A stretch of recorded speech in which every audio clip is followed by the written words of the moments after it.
नाम पर एक बड़ा फ्रॉड हो रहा है। सरकार की तरफ से इसको लेकर एक एडवाइजरी भी जारी की है। अगर आपका पासपोर्ट पहले से ही बना हुआ है या आप पासपोर्ट बनवाने की सोच रहे हैं या अब बनवाना है, तो ऐसे सभी मामलों में ये पासपोर्ट से जुड़ी बड़ी खबर आप जरूर जान लें। बहुत ही जरूरत की और काम की खबर है। आपके साथ धोखाधड़ी हो सकती है, आपके बैंक खाते से पूरे पैसे खाली हो सकते हैं क्योंकि इस तरह के फ्रॉड हो रहे हैं। वैसे तो आजकल आपको पता होगा कई तरह के नए नए फ्रॉड हमें देखने को मिलते हैं। डिजिटल अरेस्ट, साइबर क्राइम वगैरह काफी चलते हैं। ऐसे में हाल ही में विदेश मंत्रालय की तरफ से पासपोर्ट बनवाने वाले लोगों के लिए ये एक एडवाइजरी जारी की है, जिसमें एक तो ये बताया गया है कि गूगल पर कई सारी फेक वेबसाइट्स हैं। जब हम सर्च करते हैं ना online passport apply, passport appointment वगैरह, तो ये वेबसाइट जो है यूजर से जल्दी अपॉइंटमेंट और पासपोर्ट बनवाने के बदले मोटा पैसा वसूल रही है। तो इसी तरह की फेक वेबसाइट से सतर्क और सावधान रहने की जरूरत है। ये एक तो पहली चेतावनी तो सरकार की तरफ से जारी की गई, क्योंकि इस बात का हमेशा ध्यान रखें दोस्तों कि आप ज्यादा पैसा देकर के भी इन थर्ड पार्टी वेबसाइट के जरिए कम समय में पासपोर्ट का अपॉइंटमेंट नहीं ले सकते हैं। समझ रहे हो, क्योंकि ये ऑफिशियल है ही नहीं। भारतीय पासपोर्ट सेवा की तरफ से ऑफिशियल एडवाइजरी में कहा गया है कि ये बात हमारे संज्ञान में आई है कि गूगल पर कुछ फेक वेबसाइट और मोबाइल ऐप पासपोर्ट बनवाने के नाम पर लोगों का डेटा इकट्ठा कर रहे हैं और उनसे मोटा पैसा भी वसूल रहे हैं। सावधान रहें, सिर्फ सरकारी वेबसाइट पर ही भरोसा करें, क्योंकि इन वेबसाइट पर जब आप ऑनलाइन पेमेंट करने के लिए डेटा डालते हो तो और उल्टा हो सकता है कि आपका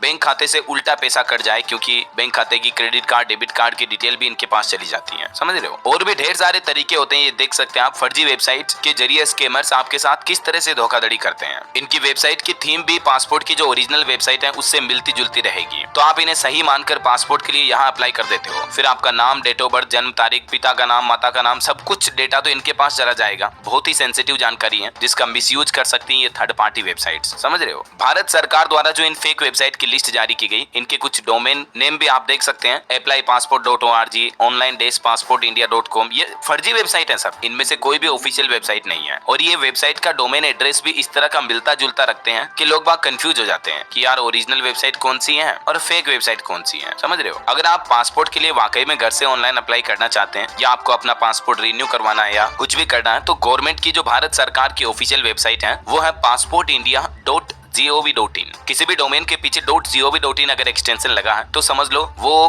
भारत सरकार की ऑफिशियल वेबसाइट है, या .nic.in या .gov.in। ठीक है, ये बात का ध्यान रखें, क्योंकि फेक वेबसाइट के जरिए आए दिन देश में लाखों नहीं बल्कि करोड़ों लोगों के साथ धोखाधड़ी की घटनाएं होती रहती हैं। इसके बावजूद भी अगर आपके साथ किसी तरह की कोई धोखाधड़ी हो जाए तो तुरंत आप 1930 इस नंबर पर कॉल करके शिकायत दर्ज करवा सकते हैं। ठीक है। और बाकी अगर आप पासपोर्ट बनवाने की सोच रहे हैं तो एक महत्वपूर्ण जनरल नॉलेज की जानकारी आपको बता दूं। पासपोर्ट बनवाने के लिए जरूरी डॉक्यूमेंट्स क्या क्या चाहिए होते हैं। नाबालिग के लिए जन्म प्रमाण पत्र, पेरेंट्स का वर्तमान एड्रेस प्रूफ, पेरेंट्स के पासपोर्ट की कॉपी, नाबालिग और पेरेंट्स का पासपोर्ट साइज फोटो। और अगर कोई वयस्क बनवाना चाह रहा तो बैंक पासबुक की फोटोकॉपी, आधार कार्ड या अन्य आईडी कार्ड, जन्म तिथि का प्रमाण पत्र। इसके लिए आप 10वीं की 12वीं की मार्कशीट यूज कर सकते हैं, 10वीं की ही की जाती है वैसे। और एक पासपोर्ट साइज का फोटो, और आपका कोई क्रिमिनल रिकॉर्ड नहीं रहा, इसका एफिडेविट भी आपको देना होता है। बाकी यूजुअली पासपोर्ट बनाने की जो फीस होती है वो कितनी होती है, 1500 से 2000 तक लगती है। 18 साल से कम उम्र के बच्चों का अगर पासपोर्ट बनाया जाता है तो वो सिर्फ 5 साल तक के लिए ही वैलिड होता है, मान्य होता है मतलब। और 18 साल से ऊपर के लोगों का अगर पासपोर्ट बनता है तो वो 10 साल तक की वैलिडिटी वाला होता है।